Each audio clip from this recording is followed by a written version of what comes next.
नमस्कार शेतकरी मित्रांनो, मी सध्या आहे बुधाळ करंडवाडी सांगोला तालुक्यातील डाळिंबाच्या गावामध्ये आणि इथं आपल्यासोबत आज आहेत नेटाफेम इरिगेशन इंडियाचे COO सोनवणे साहेब. तसंच प्रगतशील शेतकरी ज्यांनी मागच्या 3 वर्षामध्ये सलग 3 वर्षामध्ये डाळिंबामध्ये विक्रम केलेला आहे, अर्जुन नरळे साहेब. आणि आज मी इरिगेशनबद्दल तसंच वॉटर मॅनेजमेंट आणि डाळिंबातील आणि नेटाफेमचं योगदान त्याच्याबद्दल आपण थोडी माहिती करून घ्या. नमस्कार सर. मी माझ्या भारत फार्म्समध्ये तुमचं स्वागत करतो. प्रथमतः आपली ओळख आणि शेतकऱ्यांची ओळख आमच्या प्रेक्षकांना करून द्या. धन्यवाद. तर मी विकास सोनवणे, मी नेटाफीमध्ये चीफ ऑपरेटिंग ऑफिसर आहे. मी बंगलोरला असतो आणि आज मला एक चांगला योग भेटला की आपल्या सांगोला तालुक्यामध्ये आपले अर्जुनराव नरळे साहेब आहेत, यांच्या प्लॉटला आज मी व्हिजिट केलेली आहे. टोटल 12 एकरचं यांचं क्षेत्र आहे आणि मला खूप आनंद आहे की मागच्या 7 वर्षापासून ते नेटाफीमचं ठिबक अतिशय सक्सेसफुली वापरून राहिले. आपल्याला सर्वांना माहीतच आहे की बाबा सांगोला म्हटलं की डाळिंब आणि शेतकरी फार वेगवेगळे प्रयोग करत असतात आणि इथे सुद्धा मला अर्जुनरावांकडनं एक वेगळा प्रयोग पाहायला भेटला की कमीत कमी पाण्यामध्ये जास्तीत जास्त कसं अजून चांगलं उत्पन्न येऊ शकतं. तर त्या पद्धतीने इथे एक चांगलं मला पाहायला भेटलं. आणि ते सुद्धा शेतीसाठी असं नाही की ते खूप पूर्वीपासून शेती करत होते. पूर्वी ते मला जे कळालं ते बडोद्यामध्ये जॉब करत होते. मागच्या 5-7 वर्षात ते गावामध्ये आलेले आहेत आणि त्यांनी नेटाफीमचा ॲडवाईस घेऊन, बाकी काही चांगल्या लोकांचं ॲडवाईस घेऊन ते चांगल्या पद्धतीने शेती राबवून राहिले. आणि त्यांचा उत्साह बघून असं दिसतंय की ते अजून येणाऱ्या कालामध्ये की अजून शेती ते वाढवणार आहेत. ऑलरेडी त्यांचा प्लॅन आहे आणि तिथे सुद्धा ते नेटाफीमचंच ठिबक बसवणार आहेत असं त्यांनी इच्छा प्रकट केलेली आहे. आणि उत्पन्न सुद्धा त्यांचं चांगलं येत आहे, ती महत्वाची गोष्ट आहे. हां, तर प्रश्न असा होता की आता नेटाफेमच इरिगेशन का, कारण बाकीच्या पण कॉम्पिटेटर कंपन्या आहेत, तर मग तुम्ही नेटाफेमस शेतकऱ्यांना का सजेस्ट करतात आणि शेतकरी ही नेटाफेमवरच का जातात याचं पण थोडं आम्हाला माहिती पाहिजे होती. तर जे पण झाडाचं जे उत्पन्न असतं ना, तर ते बऱ्याच फॅक्टर्सवरती अवलंबून असतं. पण त्यातले जे 2 फॅक्टर आहेत, एक म्हणजे इरिगेशन आणि दुसरं म्हणजे फर्टिगेशन. तर त्याचं कॉन्ट्रीब्युशन ऑलमोस्ट लाईक 70% याच्यावर डिपेंडेंट असतं, इरिगेशन आणि फर्टिगेशन. आणि बाकी 30% जो आहे मग बाकी तुमचं झाडाची व्हरायटी हे ते बाकी वातावरण सगळ्या गोष्टीवरती आहे. तर आपलं जे नेटाफीमचं काम हे मेनली इरिगेशन फर्टिगेशनवरती आहे. आणि त्यावेळेस शेतकरी नॉर्मल मेथडहून ड्रीपवरती का जातो? शेतकऱ्याला जनरली 2 गोष्टीची अपेक्षा असते. एक अपेक्षा काय आहे की बाबा लेबर, कमीत कमी लेबर लागावे, आणि दुसरी महत्त्वाची गोष्ट म्हणजे सगळीकडे एकसारखं पाणी पडावं. तर म्हणून नेटाफीमच्या ड्रीपमध्ये सगळ्यात मोठी युनिकनेस जी आहे की आपण डिझाईनच चांगल्या पद्धतीने करतो. म्हणजे आधी आपण चांगल्या पद्धतीने सर्वे करतो, मग डिझाईन करतो, शेतकऱ्याला पण कॉन्फिडन्समध्ये घेतो, त्याचे मग वॉटर सोर्स बघून आपण सगळं ड्रिपर सिलेक्शन करतो आणि त्यानुसार मग एकदा आपण संच बसवला तर जास्तीत जास्त 5% पर्यंत व्हेरिएशन कुठल्याच्या झाडाच्या ड्रिपर, म्हणजे शेवटचं झाड आणि पुढचं झाड याच्यामध्ये 5% पर्यंत व्हेरिएशन राहतो. दुसरं जे आमचं ड्रीप आहे तो 5% कशामुळे ते जो आहे की बाबा शेवटी ISA स्टँडर्ड पण ते अलाउड करत आहे आणि शेवटी ही शेती आहे. शेतीमध्ये थोडेफार चढ उतार असू शकतात. जर तुम्हाला 0%च पाहिजे असेल व्हेरिएशन तर मग नेटाफीमकडे PCJ ड्रिपर आहे. मग तिथे कसं आहे की मग तुमचा किती जरी चढ उतार राहिला तरी सुद्धा तुम्हाला मग ते 0% तुम्हाला व्हेरिएशन भेटेल आणि त्याला आपण PCJ ड्रिपर किंवा PCJ ड्रिपलाईन असं म्हणतो. तर एकदा पाणी एकसारखं पडलं म्हणजेच काय होतं की पाणी ते एकसारखं पडतंच, परत तुम्हाला खत पण सगळ्या झाडांना एकसारखं भेटेल. ओके. आणि ह्या 2 गोष्टी बरोबरच नेटाफीमचं दुसरी स्पेशालिटी म्हणजे की नेटाफीममध्ये जे काही लोक आहेत त्यांना भरपूर ट्रेनिंग दिली जाते. ते एक ॲग्रिकल्चर ग्रॅज्युएट असतात आणि असे अनुभवी लोकांचं पण शेतकऱ्याशी बोलून आपण त्याचं ॲग्रोनॉमी गायडन्स, बाकी ड्रिपचं मेंटेनन्स या सगळ्या गोष्टीवरती आपण त्यांना गाईड करत असतो. आणि नेटाफिमचं जो ओव्हरऑल हे जर बघितलं की आपण एका वर्षाला लाखो शेतकरी कव्हर करतो. याचा फायदा असा होतो की मग ज्या लोक चांगले करतात त्यांच्या चांगल्या गोष्टी आपण दुसऱ्या शेतकऱ्यांना सांगतो. आता तसंच यांचं जर आपण बघितलं, आम्हाला यांच्या काही गोष्टी चांगल्या वाटल्या, याच्यातून आम्ही काही गोष्टी शिकलो आणि आता आम्ही काय करणार, ह्या चांगल्या गोष्टी यांच्या गोष्टी दुसऱ्या लोकांना सांगणार. ओके. आता तुम्ही एक ड्रिपरचं पण देता आणि 2 इनलाईनचं पण देता, तर दोन्हीचे वेगवेगळे फायदे काय आहेत आणि डाळिंबासाठी किंवा वेगवेगळ्या पिकांसाठी ते कसं असावं, तुमचं रिकमेंडेशन कसं आहे? हा, पहिली गोष्ट तर कसं आहे की नंबर ऑफ ड्रिपर जे असतात हे सुद्धा तुमचे 2 गोष्टीवरती डिपेंडंट आहे. एक म्हणजे तुमची पाण्याची वॉटर रिक्वायरमेंट. ओके. की आता आंबा म्हटला की त्याची पाण्याची एक रिक्वायरमेंट असते, डाळिंब असला की एक पाण्याची रिक्वायरमेंट असते. हे झालं. दुसरं तुमची एक सॉईल सुद्धा महत्वाची आहे. ओके. आणि एक गोष्ट अजून की आपली पाण्याची क्वालिटी कशी आहे त्यानुसार सुद्धा आपण ड्रिपरचं सिलेक्शन करू शकतो. तर डाळिंबामध्ये जे आहे की आतापर्यंतच्या याच्यामध्ये generally on an average minimum शेतकरी 2 ड्रिपर तर बसवतात किंवा मग एक इनलाईनची नळी बसवतात की जिथे 40 सेंटीमीटर वरती 2 लिटर हे फार सक्सेसफुली हजारो हेक्टरवरती शेतकऱ्यांनी याचा वापर केलेला आहे. पण काही ठिकाणी असं पण बघितलं आपण की 2 ड्रिपर घेऊन सुद्धा त्यांना हे भेटणार आहे, सक्सेस आलेला आहे.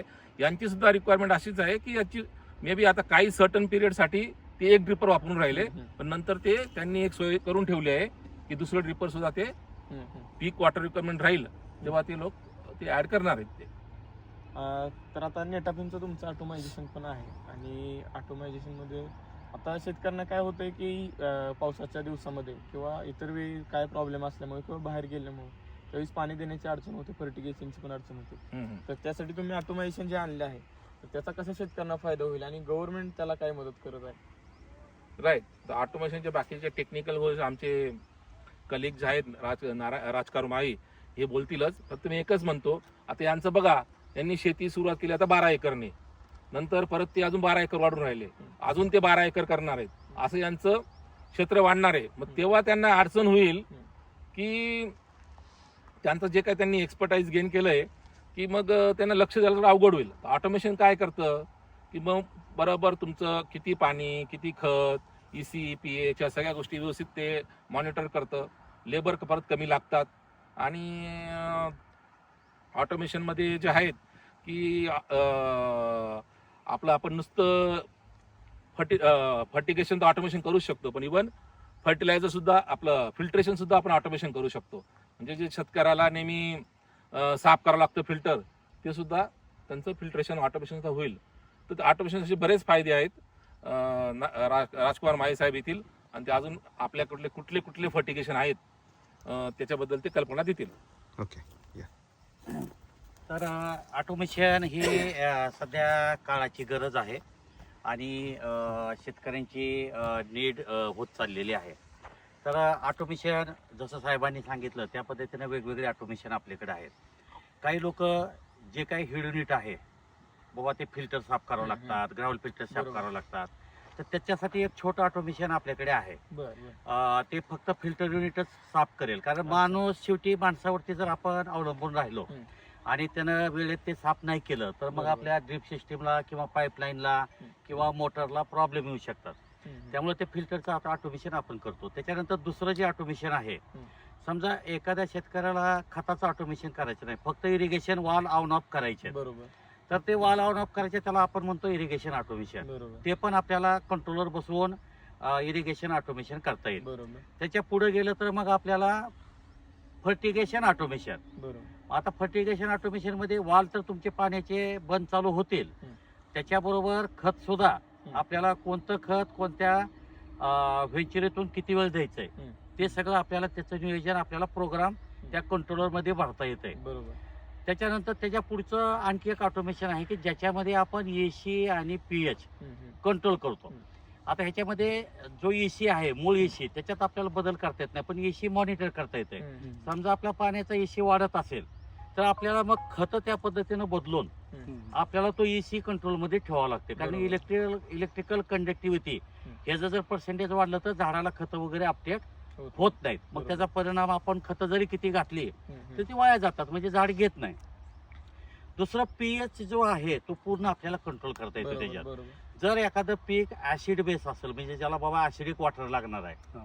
तर त्याला आपल्याला त्या कंट्रोलरमध्ये आपण जर रेंज दिली की माझा पीएच एवढा पाहिजे, तर त्या पद्धतीनं ते ऍसिड असेल किंवा खतं असतील त्या पद्धतीनं ते ओढतं आणि त्या रेंजमध्येच तुमचा पीएच तो मेंटेन करतोय.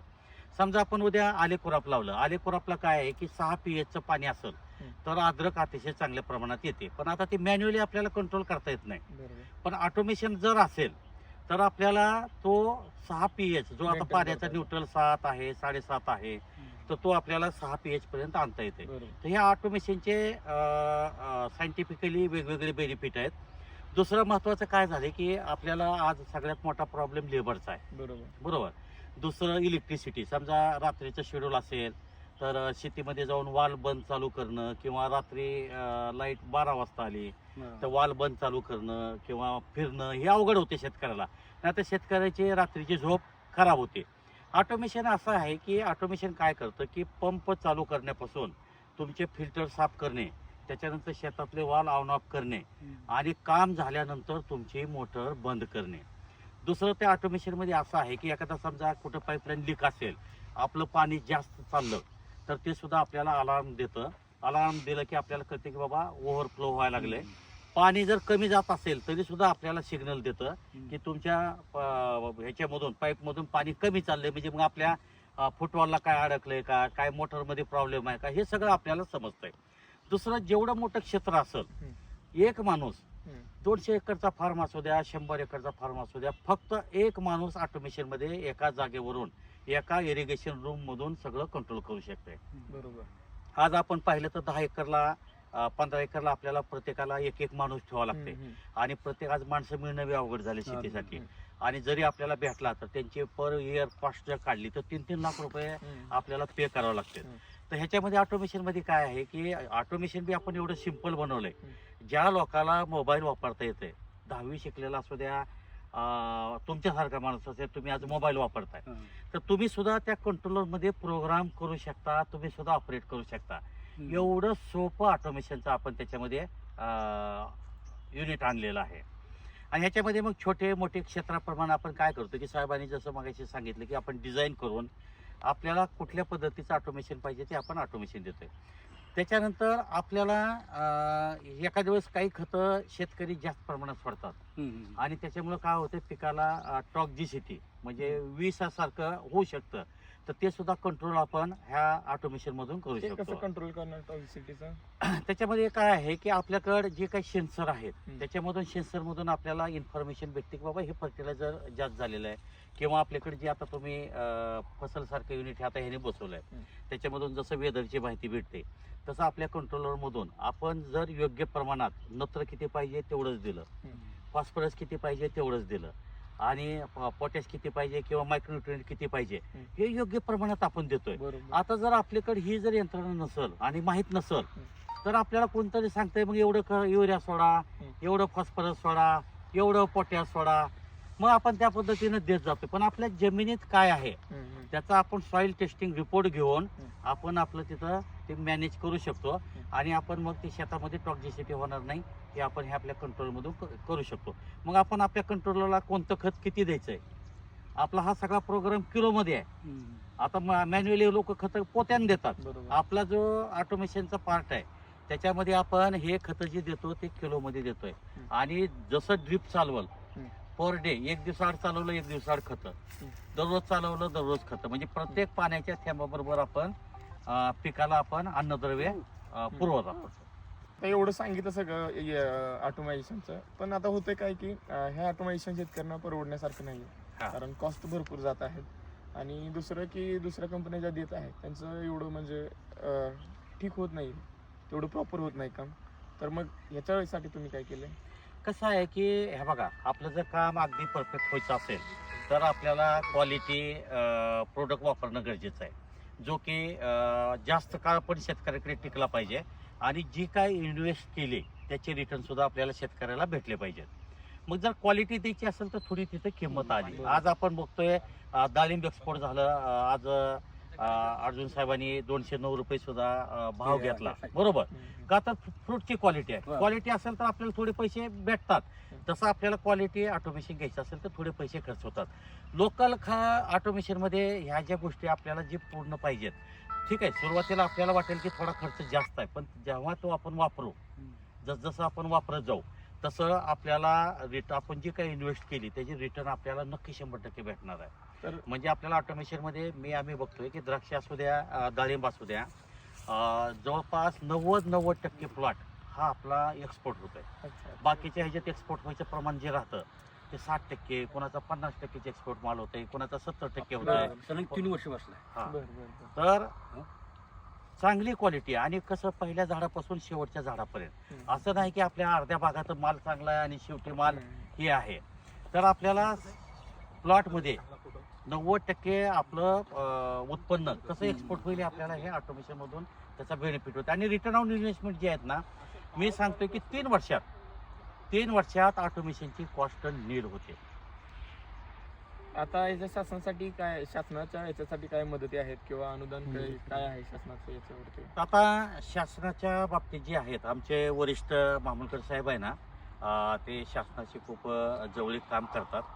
तर मी मामूलकर साहेबांना बोलवतो की मामूलकर साहेब याच्याबद्दल पुढचं मार्गदर्शन करतील.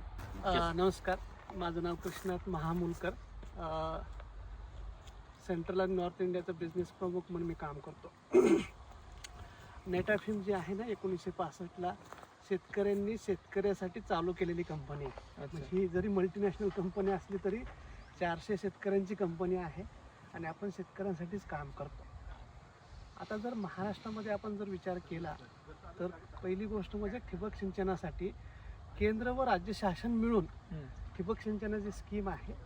साधारणतः 75% मोठ्या शेतकऱ्यांना आणि 80% अल्पभूधारक शेतकऱ्यांना ठिबक सिंचनावरती सबसिडी आहे. बरोबर. यावर्षी बजेट सुद्धा अतिशय चांगल्या पद्धतीनं केलेलं आहे. महाडीबीटी पोर्टलवरती अर्ज केल्यानंतर, डॉक्युमेंट अपलोड केल्यानंतर पूर्वसंमती पत्र भेटतं आणि पूर्वसंमती पत्र भेटल्यानंतर शेतकऱ्यांनी आवडीचा जो योग्य आहे तो संच बसवल्यानंतर, बिल अपलोड केल्यानंतर शेतकऱ्यांना साधारणतः कमीत कमी 3 महिने ते 6 महिने शेतकऱ्यांच्या खात्यावरती सबसिडी भेटते. अच्छा.